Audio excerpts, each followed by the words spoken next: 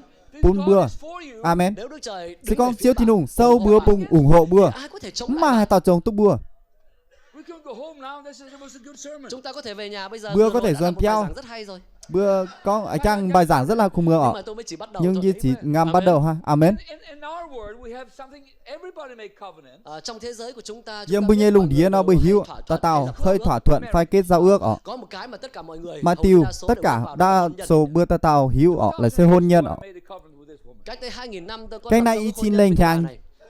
Dư kết hôn kiểu tao cù Chúng hallelujah tôi là người cũ, người cổ. Dư bữa sẽ Người già, dư làm chúng nhân tôi cổ phải hư mất rồi. Hallelujah. cô nhà dư bữa chiều 1974. hư mất ọ Và năm 1974, vào năm I 1974 did what you did. I asked for tôi her. đã làm cái điều mà giết anh giống Quyền làm, tức là thì tôi cho tàu mới bữa cầu cần hôn sầu cô này. It Dư was cầu very hôn important. tàu You went to the tàu papa first and asked if I áo could ạ marry. Nhưng mà hồi xưa là đầu nhưng tiên lồn là hoi đến á với ông bố đầu trước, tiên bữa xin chủ phép cưới con gái xin có được xin không? phép cái này cô là cười xia tún tụ xí con tàu te con Tất nhiên con Gustav. tất nhiên ông Cậu Gustav là cậu tụ được, cậu mời được. sẽ tụ I said, I know. Tôi nói tôi biết Dì thừa con. rồi, ông còn phải nhắc lại. Tất nhiên Dì tôi hiếu không thừa. nói thế. tất nhiên dính chào con lại ọ So she said Vâng. yes. Cho nên và Nên- cô này đã nói đồng ý. cho nên ông đã con đồng ý ọ Tôi có thể nhận Monica. Dư có thể nhận làm vợ của Monica. mình. Ông bố cũng đồng ý. Và chúng tôi dầu nhận nhẹ ra ao không phải ní tay giờ đồng ý chúng tôi Dư mới cùng nhận nhau suất. lên kế hoạch để chuẩn Dư, bị bước vào hôn nhân. And I do gì nó kế hoạch Và chuẩn tôi bị nhận bước ra rằng về hôn nhân ọ everything I have. mọi thứ tôi có Dư hám con nhung nhủ bây dư giờ mày là của cô ấy. ý chẳng sẽ nhẹ ao nhẹ ọ Cho nên cô ấy hỏi tôi. cho nên nhẹ ao nải dư Carl Gustav, Do you own san gu tát anh có sở hữu cái gì không? mày sở hữu hay nhung mái I said, Và tôi nói và dư con the Bible. tôi có kinh thánh. dư mày kinh sâu ọ Kinh thánh. dư khúng mày đủ bươn kinh sâu ọ Có Calling to serve có God. sự kêu gọi phục vụ Đức Chúa Trời. My kêu thiên hùng hiểu dư châu chiếu thiên hùng con ọ Còn lương của anh thì cực anh kỳ nhỏ. nhây lương nó cực kỳ phai ọ Do you have furnitures? Thế anh có đồ đạc nội thất gì không? thế mày em ai hay nhung nhàn xin đồ đạc nội thất Anh như có phái cái giường, dư mà chúng sầu ọ One carpet. một cái thảm. And I have mà a car. mà chúng Và tôi thảm có một cái xe hơi dư nữa. mà nó xe hơi ọ Là cái xe mà ngày nào là cũng xe cần cầu nguyện. nó chia nó hoi dư ngam thố chiêu ọ That car I don't want to have again. Cái xe đó tôi Nó bây giờ chia có nó. cho tôi cũng không muốn có lại. hít ỏi pun dư ấn chưa chắc ỏi dư Cái ỏi xe mày đó ọ lại thậm chí là nó được chia là sơn tay, thậm chí tô là sơn luôn. một sư lại And lồng had lồng pứa sơn ọ leopard. Và để lại những cái Và vết phung ở trên để sơn, lại trên cái lớp tới sơn. Off the car. Nói chung tóm vùng lại là dâm xe sơn bị, ọ bị bệnh tóm phung. lại là chia bút bệnh phủi ọ Xe ghẻ. xe ghẻ ọ So I said, chia Và tôi ghẻ nói, she said, do you Bởi have vì con- forks or knives or anything? thế vợ tôi hỏi thế anh có nhão dao, thế có đi nải nĩa có gì không? thế hi mà mày rủ mày nhung Tôi máy nói không. gì có mày Do you have a pan to fry food in? Or? Thế anh có cái chảo thế để mày nấu mày gì ăn nó không? xanh sâu nhản máy Không luôn. gì có I have mày theology books. Anh có nhiều sách. I have dư theology. mày Anh có thám sách quyên thần học sâu em ạ. dư mày sâu thần học The book of Romans and Thư Roma này, dư Roma này how to preach the gospel. là cách giảng phúc âm này, Cách giảng phúc yếu âm chỉ này. có. chun tố này dư mày Và vợ tôi và cô ấy nhão nói, con But I know what she said. nhưng mà tôi biết điều cô ấy nói. nhưng y hiếu nhão con nhẹ nhung thì con Em vẫn yêu anh. Hallelujah. dư vẫn yêu nì Cảm ơn Chúa. hallelujah lấy gì chứ y hiếu mày vẫn hám yên thì I con là asked her, Và khi đó tôi hỏi và khi cô ấy, như này nhão ọ do you have thế em có cái gì không? thế mà mày nhung máy And what she did, Và bạn biết cô làm và gì? mày hiếu mày Cô ấy gọi mày tôi con vào nó phòng cô đi ấy. hiểu như biển ý phòng big box. Và cô mở ra một cái hộp thật to. đi khoi nó hộp thật hô Cái hộp to lắm, nó hộp hô ấy thùng to lắm. hô And there was everything. Và mọi thứ ở trong đó. và hãy nhung nhung cái nãy giờ cái nhúa Nào với là mảng nĩa phượt này, nào là nao này, dao này, nĩa này. dụ này đia này What do you get giỏm all này Sao em có tất cả những sao cái sao thứ mà này? nó mày I tên have cái nãy collected for many years. Em sưu tập cái này nhiều năm ôi lắm như sưu rồi. tấm từ cái nãy tôi chán hàng ở như giáo à Giáng sinh nào rồi sinh nhật hắn nó nào. giáng sinh này hắn nó sinh nhật này have something to give to my husband when I Em cũng đều muốn là với đều người ta sẽ có cái quà đó để có ngày khi em lấy chồng thì coi như là của mai gì nó quà nó coi như khi thảo với lồng gồ nó trâu của hồi môn luôn. Thế còn tôi thì làm gì? Và thế với trâu nhúng have anything like that. Tôi chả có cái gì giống yếm thế mà này. đi ảnh nhúng với tối Và nay sau hả? đó cô ấy nói, And Và now, sau đó bây nhao giờ- không? this is yours. Vậy này hít của anh đấy. tới nó mới nhẹ ở. I said, what a covenant. Và tôi nói ôi cái Và giao với ước con này hời quá. ôi nó giao ước hời ở. I said, I looked upon it. Và tôi nói ô. Và với con tôi ô nhìn vào When cái we cảnh get đó. married next week, it's yours. Tuần sau chúng ta sẽ cưới nhau và tất cả những cái này là của thì anh. nhẹ tuần nó bữa Then she said, Và bữa sau bền đó tiêu cô nó nói, tất cả nhung nhung nó nhẹ ở. very personal question. Ông rút cho nhưng mà nhẹ em ao có một không? cái câu hỏi Nhưng mà nó riêng câu tư hỏi riêng tư hơn này. Money? anh có tiền không? Mày mà nhàn mày. I said, Tôi nói Với con here's my bank book. đây là sổ Nay tài sẽ- khoản ngân hàng của anh. như sổ tài khoản Bây giờ như là ngân phải hàng. Sổ tài khoản ngân hàng chứ nó không đơn giản như Chứ thế này. Phải có vì cái đảng đề nó cái sổ. phía sổ ấn hàng ấy chẳng Và trong diêm cái sổ thẻ nó ở. đề là âm 10 đô. Phía sổ nó ghi âm 10 đô ở.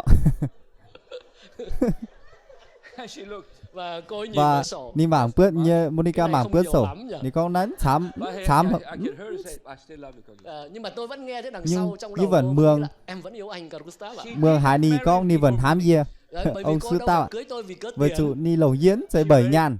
Because of love. Cô ấy cưới tôi vì Ni lầu tình dìa yêu. bảy Amen. hám Then ở. I asked her, Amen. Và sau đó tôi hỏi cô ấy, Sau đó duyên nải ni. thế em Thế- có tiền không? Mày mà nhàn mấy? that's the question. Cũng là câu hỏi rồi thì được hỏi lại chứ sao? Cùng lại trang với chiều ở ni nải với liều bữa tốt nải là ni ở. Và cô ấy đưa Và một quyển sổ ngân hàng của Ni cô ấy ra. nan And I opened quên it. quyển tôi sổ mở bún ra. dìa. Như khói xưa. Ôi!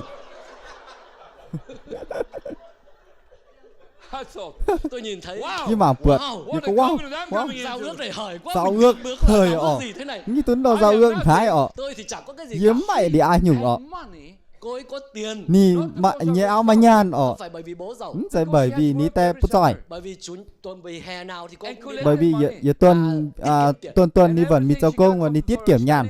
và mọi thứ Và nhung nhung. nói chung là làm thêm vân vân và Con chung là vân vân cho chí nhung vân vân. tiết kiệm ở trong đó. Tiết kiệm như là. Vì cô nghĩ rằng là Vì ni nghĩ con khi ni lồng gô ni phải mà nhung. và tôi nghĩ wow, Và yên hám. Wow. we could buy chúng tôi có thể mua a three Như vừa có thể mái. apartment with furnitures. một căn hộ Mái nó 3 căn hộ, phòng, vừa với lại có phòng. đồ nội thất nữa bằng cái số tiền Mai của nội cô ấy. thất I said, wow. đồng Và tôi nói, nhao như Right nhàn. into a palace. Như con. tôi có thể giống như được vào cung điện Như vậy. tỏi cái tốt phía cung điện đó.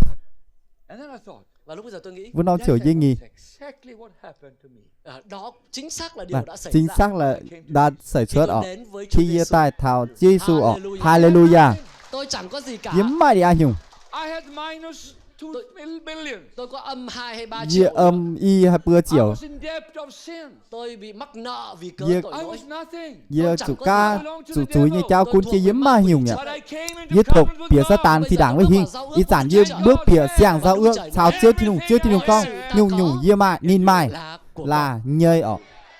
Hallelujah. Hallelujah. I said hallelujah. Tôi nói Hallelujah. Dìa con hallelujah. And then we changed rings. Và sau đó chúng tôi Và trao vẫn đổi nóm nhẫn cho chiều nhau. hồ như bữa She con has và one here. Đây, bây giờ Này. có nhẫn đây. này hình như ao chỉ vẫn bài bộ đồ danh đó ở. Cái này là tôi tặng cô ấy đây. Nó sẽ dìa tặng ni ở. I borrowed someone like you did. Tôi vay tiền của một số Dìa người. cá tôi mua nhân giống là cái anh này. niềm bữa tỏi tầm bài pun đi ạ. And I bought that ring. Và tôi mua được cái nhẫn Và này. như mãi tuấn And nó she bộ đồ bought that danh. ring to me. Còn cô thì mua cái nhẫn này cho Em tôi. bà ni mãi Inside nó it bộ đồ said danh tập 1st bây giờ. of April 1974. Và bên trong đó có đề ngày năm 1974. Và dâm cử nhùa đó ni đề năm 1974. Mày chàng mắt. Em nhớ. Vâng chàng ạ. That was the day. Đó chính là ngày. Lại xe vươn hoài. If a girl comes to me, Nếu bây giờ có một cô gái Sẽ nào có đến năm với chiều tôi, mà tao xia tại thảo dê con. nháy nháy mắt thế này.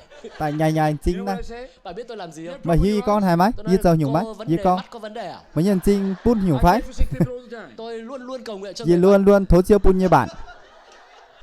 And then secondly, Và điều thứ hai tôi Và sẽ tình nhảy tiểu dê đó là con. tôi có giao ước đây. Dê mày nó giao I ước này. promised to love her all my life. Tôi đã hứa sẽ yêu cô này cả đời. Dê lạnh hám nhẹ ao chàng tỏi. You are mine. Cô là của tôi. Amen. Amen. Nhìn xe gì nhơi. Amen. For eternity, you are mine. Cho đến đời đời cô là của Cho tôi. nên là giờ lưu dâm nhìn xe nhẹ. Amen. Amen. Say what God says to you. Cũng điều tương tự Đức Trời Cũng đã điều nói tương tự chiếu thiên đồng con của bữa này. Chiếu con bữa Abraham. ta đã lập giao ước với Dê con. lập như tiêu sang giao ước pun mây. Và mọi sự ta có. Nhung nhung dê mai. Everything, I'm Thân your đỡ của witness. ta là khí giới Nhung của nhung con, dê ta là mai con dê đỡ xe cho con. khi rơi ở. Tất Dê cả xe mọi thân nguồn bảo lực, vệ mây ở. Nhung nhung dê tất mai cả nhé. các thiên sứ trên trời. Tất cả phim miền dâm lung. Abraham belongs Abraham to you.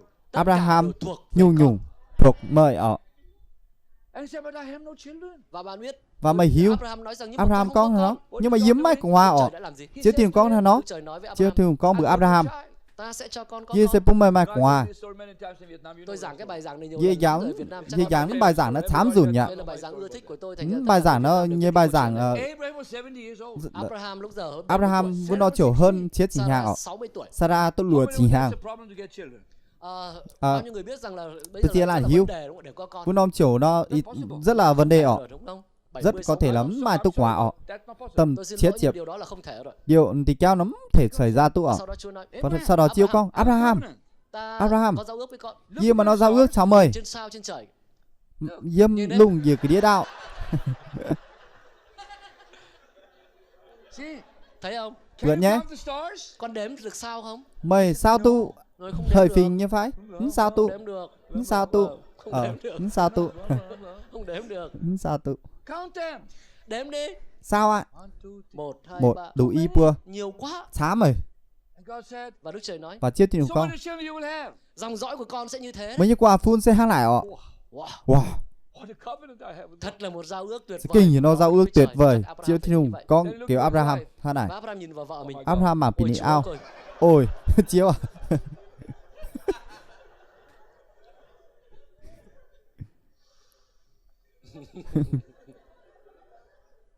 But then God said, Nhưng sau đó Đức Trời nói nhưng sau đó chiêu con ta là thuận đỡ cho con. fear not. dê xây giờ tao cầu chứ mày mến tùng cầm Ta gì sẽ ạ giúp con. dê sẽ Impossible bao is mày possible. Điều không thể trở thành hơi có thể. nhúng mày hơi nhúng chết tu cũng phải dê dấu tu Con muốn lấy cô vợ mình mà cũng lồng được. tao Đúng không? mi Giống như giờ tu anh này. Everything Đây, is chỉ toán tao possible. có Mọi sự nào đều có thể. nhung nhung For God, đều có thể you are in covenant. Cho Đức Chúa Trời là cái chiêu đấng thiên mà hùng bạn đang là lập xây giao giờ ước tạo bữa lập nị giao ước kiểu nịn It's not your faith who does the miracles, it's the God who does the Vấn miracles. đề không phải là đức tin. vấn đề là xây mấy như xiên tim Trời là đấng tạo nên sự chiêu khác thiên hùng biệt. chính là tạo tu sự khác biệt ọ Nhưng mà khi bạn tin cậy nhưng nơi khi Ngài, bữa Ngài xiên có thể làm nịn điều không thể nịn cho. dầu tu hay nhung bướng Đức có Chúa Trời bướn dầu tu là Đức chiêu Chúa thiên hùng Trời. là xây chiêu thiên hùng Of course, Tất nhiên tất nhiên Sarah didn't become younger.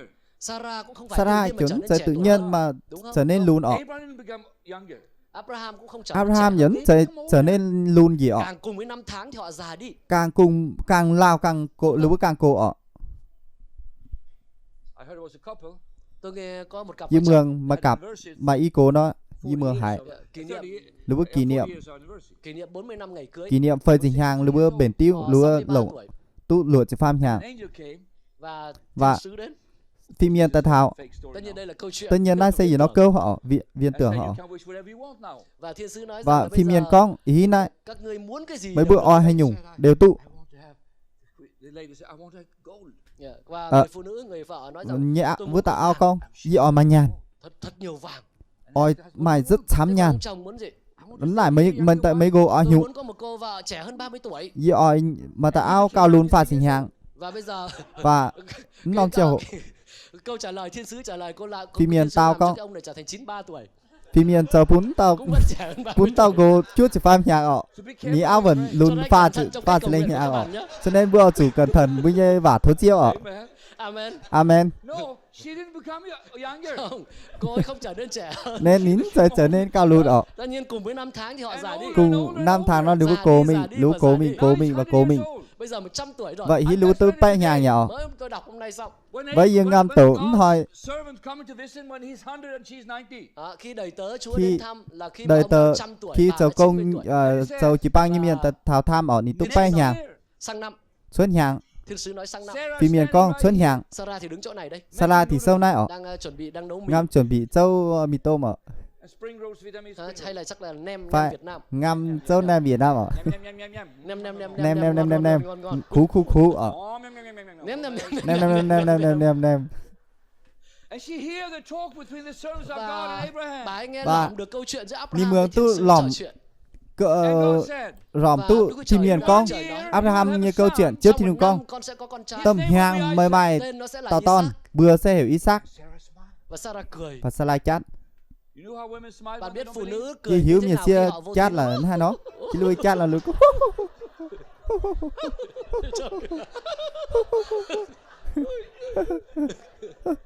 This is not possible. Điều này là không thể. thì cháu nắng thể mài tu ở Nhưng nhưng